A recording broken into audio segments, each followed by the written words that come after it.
Hello, Fantastic Grade 8! It's me, Momoria Pilar Victoria G. Jimenez, your Science 8 teacher. The world that we live in offers a lot of sounds that can make us happy, creative, inspired, motivated, emotional, relaxed, and sometimes irritated. Sound exciting, isn't it? Come on, let us explore together the sound effects. In this module, you will investigate the effect of temperature on the speed of sound. Specifically, first, determine the effect of temperature on the speed of sound.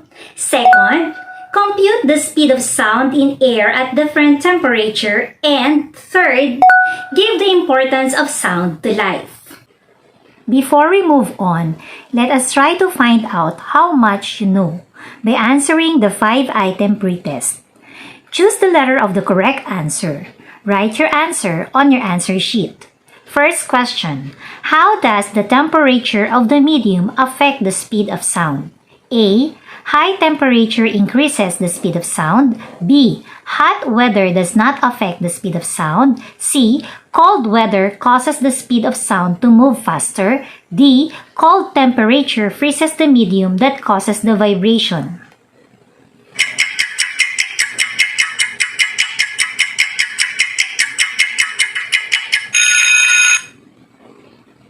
Very good. The correct answer is letter A. High temperature increases the speed of sound. Second question. What is the speed of sound in the air at a temperature of 25 degrees Celsius? A. 326 meter per second. B. 331 meter per second. C. 336 meter per second. D. 346 meter per second.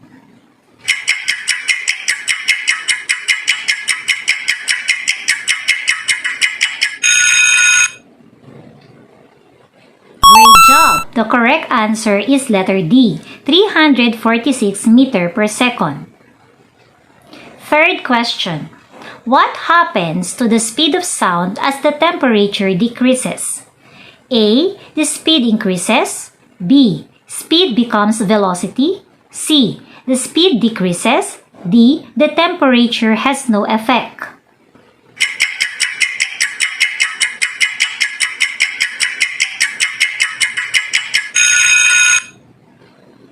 Well done! The correct answer is letter C. The speed decreases. Fourth question. Which of the following best explain why are concerts held mostly at night? A. Most people work in the morning or afternoon. B. Lights are an essential part of most events. It's almost impossible to do it in daylight. C. They have to spend the day getting ready for the concert and most people are at work in the day. D. At night, the layers of air near the ground cools faster than the layers up high. The air layer near the ground is denser, so the sound wave is slower in cold air.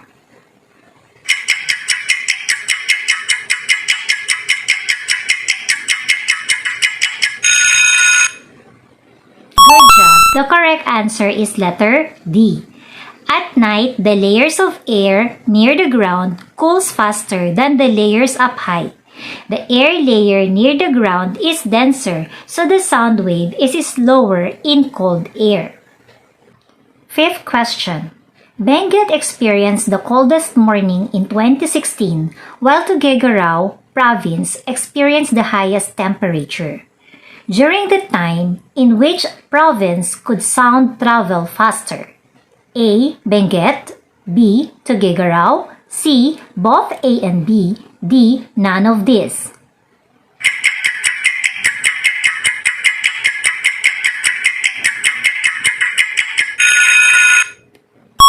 Great job! The correct answer is letter B.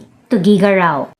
Great job! You have finished answering the questions. Congratulations and keep on learning. What is sound? Let us have a warm-up activity. Try to touch your throat and feel as you speak. What did you observe? Correct. You felt vibration. Sound is a form of kinetic energy and it is produced by the vibration of particles in a medium. As the vibrations of particles continue and reach your ear, you are now able to hear the sound and your brain interprets it as what kind of sound you are hearing. When you were in grade 7, you learned that sound is a mechanical wave, which means it needs a medium to travel that can either be solid, liquid, or gas. What do stars sound like in space? Answer: we don't know. We can see the bright stars at night but have never heard how they sound like. As mentioned, sound needs medium to travel. Space is close to vacuum, which is an empty space. Sound is hardly heard because sound cannot travel through vacuum, which has a louder sound produced when the table will be tapped. A man sitting upright or a boy whose head is rested on the table. Very good. A boy whose head is rested on the table. What medium was used for the sound to travel faster? Good job. It is solid, which is the table that was tapped. Sound travels fastest in solid and travels slowest in gas. The more the particles of the medium are closer to each other, the faster the vibration of particles. Thus, the faster the sound traveled and heard. You have also learned that sound is a longitudinal wave, where the particles of the medium vibrate in the direction parallel to the sound waves that exhibit characteristic features such as amplitude, wavelength, frequency, period, and wave speed. The sound waves have two parts. We have the compression and the rarefaction. Compression, in which air particles are close together, and rarefaction, where air particles are spread out. Why is sound louder in hot days than in colder days? Let's find out the answer to this question as we venture to the activities stored for you today. The first activity is cool down or heat up. The objective is for you to infer that temperature affects the speed of sound. Examine closely the three pictures on the right. You are tasked to use your observations and analysis to fill in and complete the table.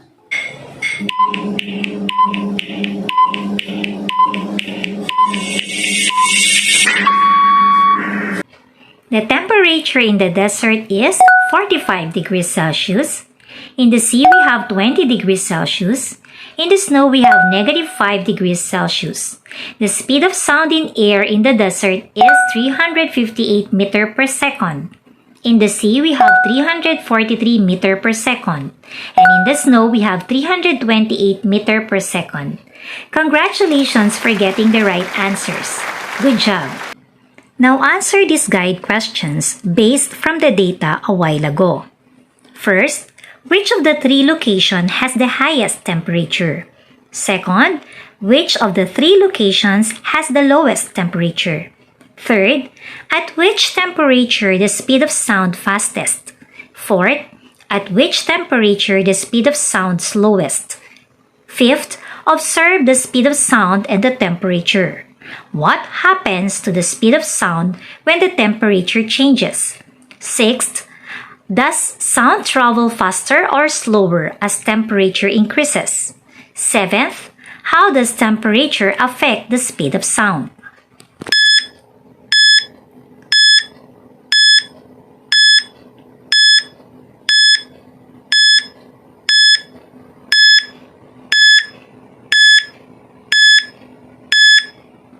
Now let us check your answers.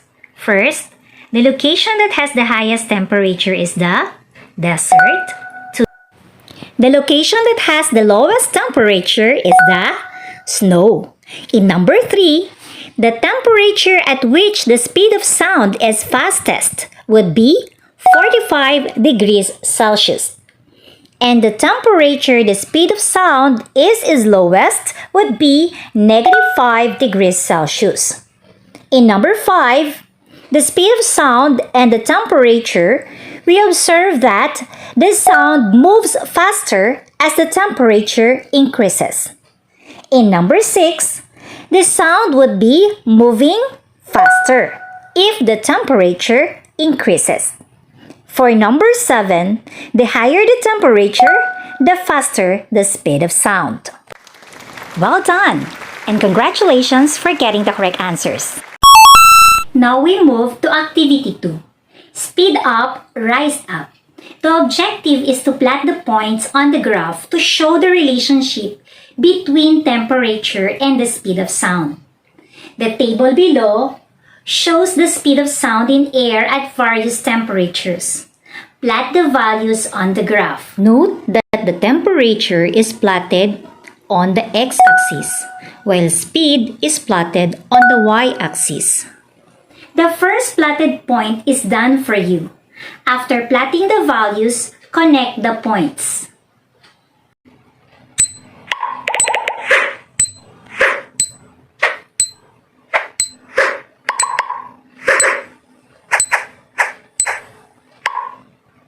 Okay, let us answer. So we have 5 degrees Celsius and 334 meter per second. The point would be there. And then 10 degrees Celsius and 337 meter per second. That would be your third point. And then the fourth point is 15 degrees Celsius and 340 meter per second. There you are. So connect the points. That is your graph. Now answer these guide questions. You will only answer number 1, 3, and 4. You will only answer number 2 once we are done discussing on how to compute the speed of sound. Okay, the first one, you are asked to describe your graph. In number 3, does the speed of sound change with temperature? If so, what happens to the speed of sound as temperature increases? Fourth, what if the temperature decreases to -5 degrees Celsius? Will the sound travel faster or slower? Why do you say so?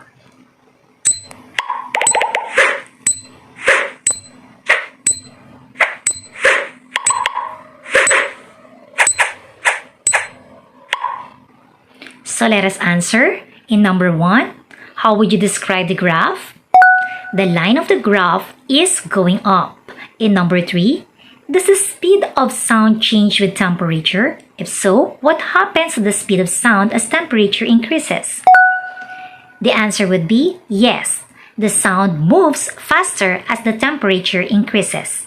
And in number 4, what if the temperature decreases to -5 degrees Celsius? Will the sound travel faster or slower? Why do you say so? The answer would be the sound will move slower because the temperature decreases. Did you get the correct answers? Congratulations!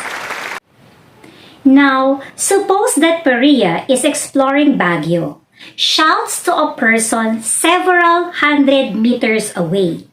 At the same time, Lucas in Manila shouts to a person the same distance away. Will the person in Baguio or the person in Manila hear the shout first? Why?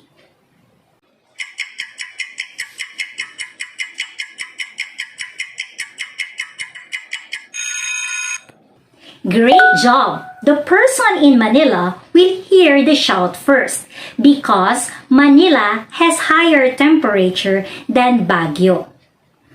Temperature is a condition that affects the speed of sound. Like sound, heat is a form of kinetic energy. Temperature is defined as the average kinetic energy of the particles. Sound travels faster at higher temperature. As the temperature becomes higher, molecules gain more kinetic energy and vibrate faster, such that when the molecules vibrate faster, sound wave travels more at a fast speed.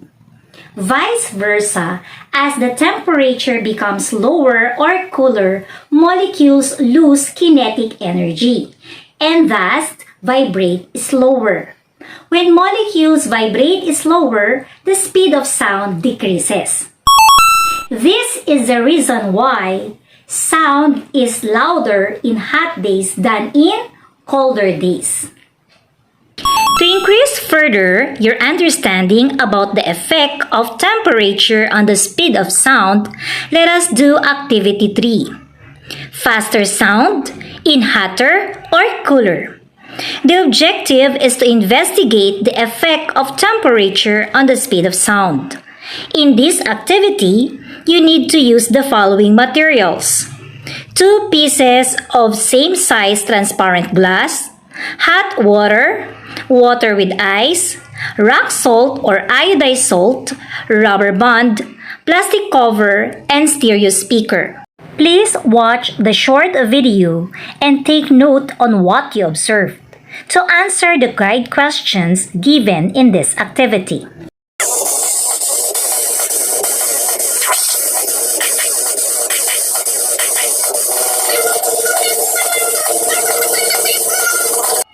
The figure below shows the two setup in the experiment.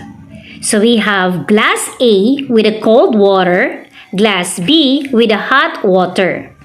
Based on their experiment, complete the table below. Setup A, cold water. Setup B, hot water. For the temperature, you may answer high or low. For the vibration produced, you may answer fast or slow. 5 seconds to answer.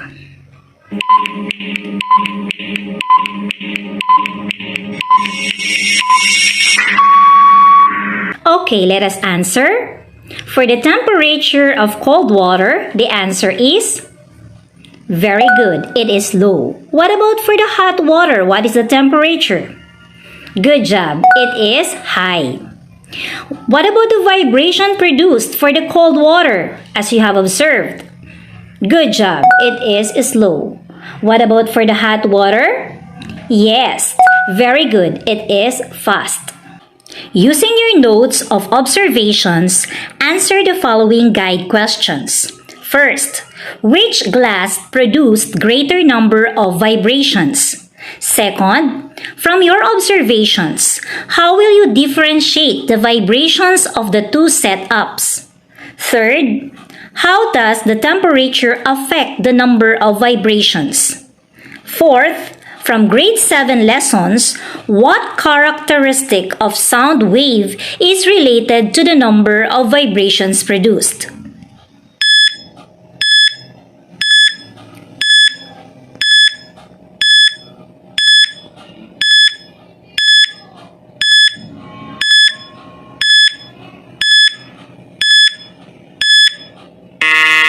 Okay, let us answer. In number 1, which glass produced greater number of vibrations? Very good. Glass B produced greater number of vibrations. In number 2, from your observations, how will you differentiate the vibrations of the two setups? Good job.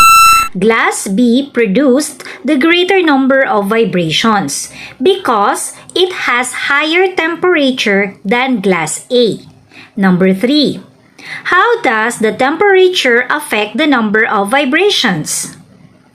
Excellent. The higher the temperature, the greater the number of vibrations. And number 4, from grade 7 lessons, what characteristic of sound wave is related to the number of vibrations produced?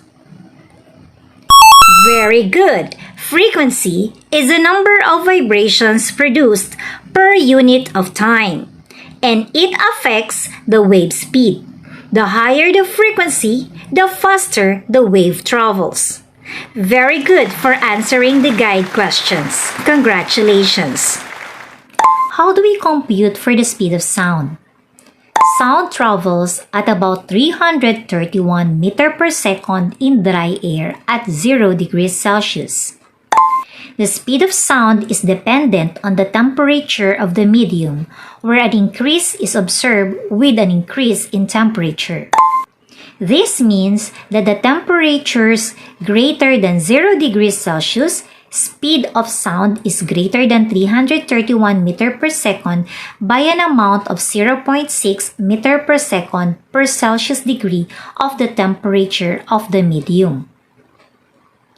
In equation, speed of sound is equivalent to 331 meter per second plus 0.6 meter per second per Celsius degree times the temperature, where T is the temperature of the air in degrees Celsius and 0.6 meter per second per Celsius degree is a constant factor of temperature.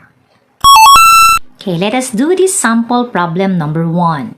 What is the speed of sound in the air of temperature 25 degrees Celsius?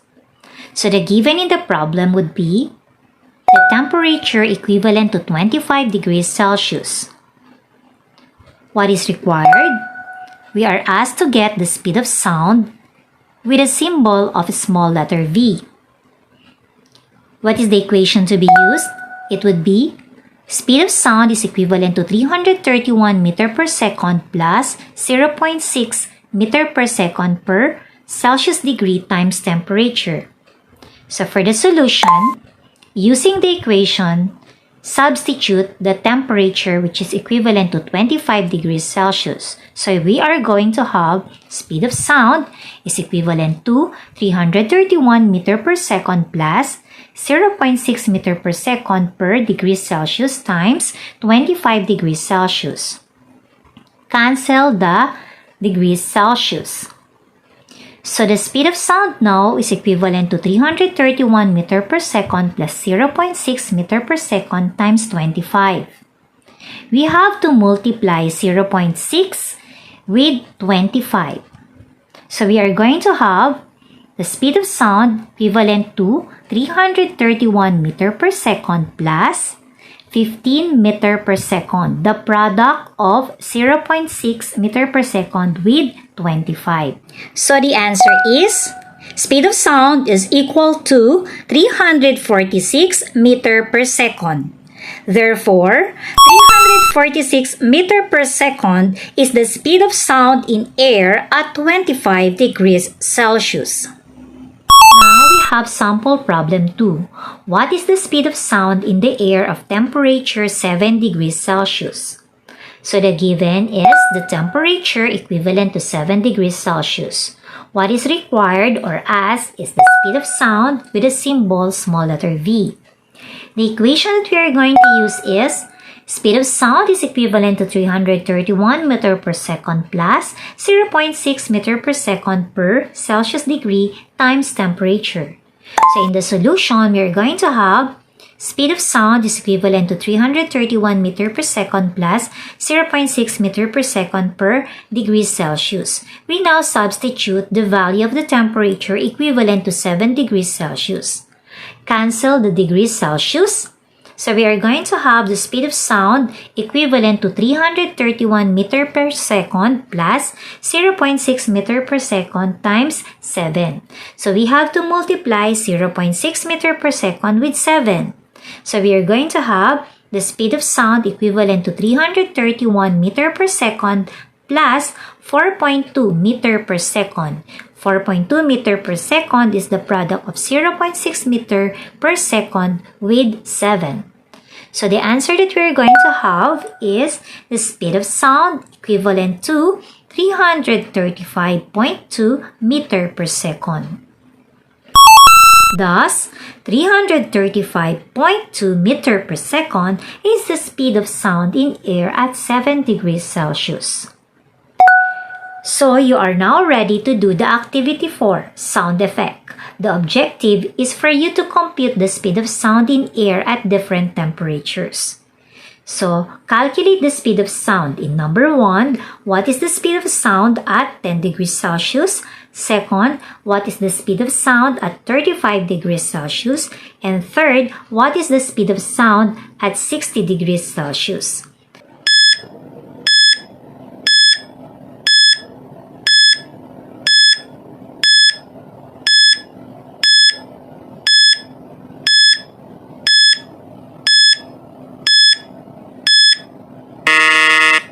Okay, let us answer. What is the speed of sound at 10 degrees Celsius? Very good. It is 337 meter per second.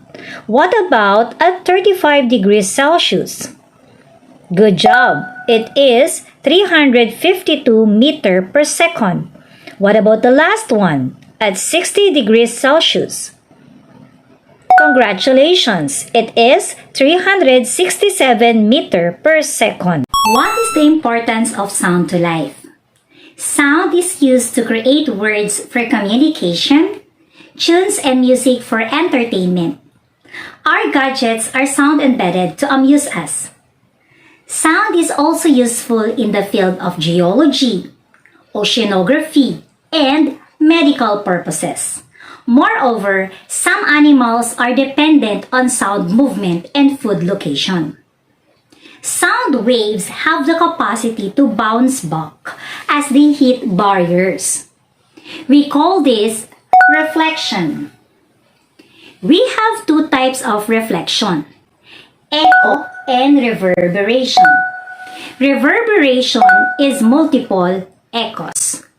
Sonar and echolocation are used by bats and dolphins, seafarers also, for the movement and location. Ultrasound are used to project the image inside the womb of a mother. And I bet you enjoyed singing or having a concert in the bathroom due to the reverberation of sound waves as you sing. I bet you can name more uses of sound to your life. You may write 3 on your answer sheet. Now, why do you think some people used to sing videoke or karaoke in daytime instead at night? And why are concerts usually held during nighttime? The reason for that is refraction. Sound waves bend as it enters different density. Density is the compactness of the particles in a medium. During daytime, the air near the ground is warmer than the layers of air at higher altitudes. The air layer near the ground is less dense. So, at daytime, sound waves bend upward. To hear clearly the beautiful voice of the one singing, karaoke or videoke is used at daytime. At night, the layers of the air near the ground cools faster than the layers up high. The air layer near the ground is denser. Therefore, the sound can be heard easily at night. This is the reason why concerts are done at nighttime, because sound waves are towards the people who are watching. Here, remember, the formula to find the speed of sound in air is speed of sound is equivalent to 331 meter per second plus 0.6 meter per second per Celsius degree times temperature, where small letter V is the speed of sound, capital letter T is the temperature of the air, 331 meter per second is the speed of sound in dry air at 0 degrees Celsius, and 0.6 meter per second per Celsius degree is a constant factor. Speed of sound directly varies with the change in temperature. The higher the temperature, the faster the speed of sound and vice versa. Molecules at higher temperatures have more energy, thus they can vibrate faster. Since the molecules vibrate faster, sound waves can travel more quickly. One thing to keep in mind is that this formula finds the average speed of sound of any given temperature. The speed of sound is also affected by other factors such as humidity and air pressure. Congratulations! You made this far.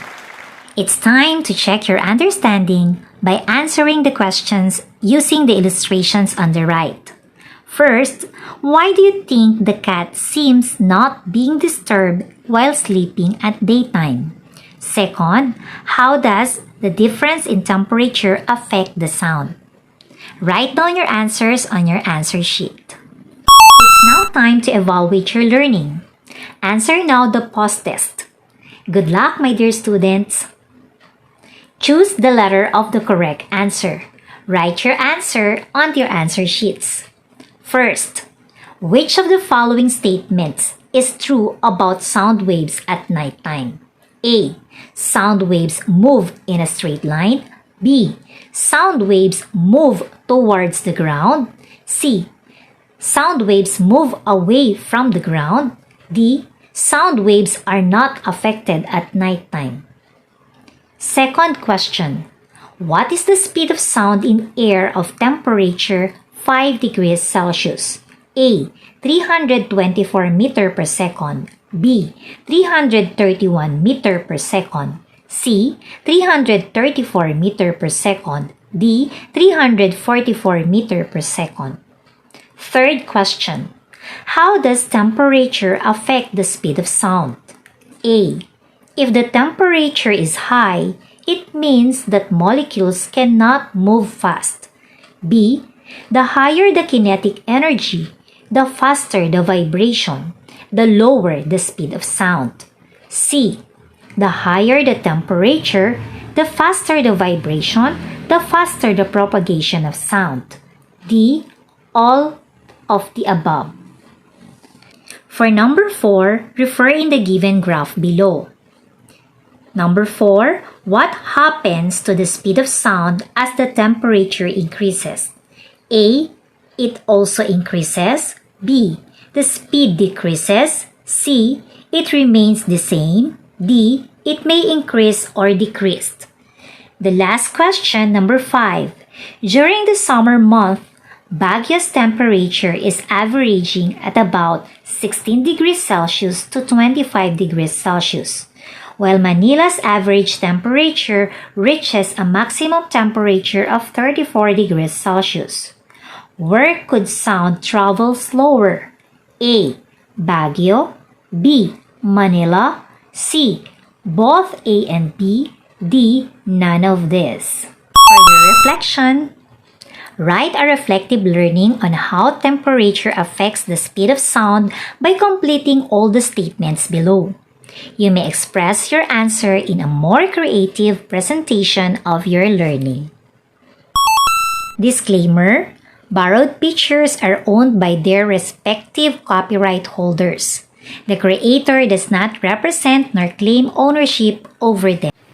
That's all for today. May your temperature of eagerness to learn and explore rise up with your sound mind and body.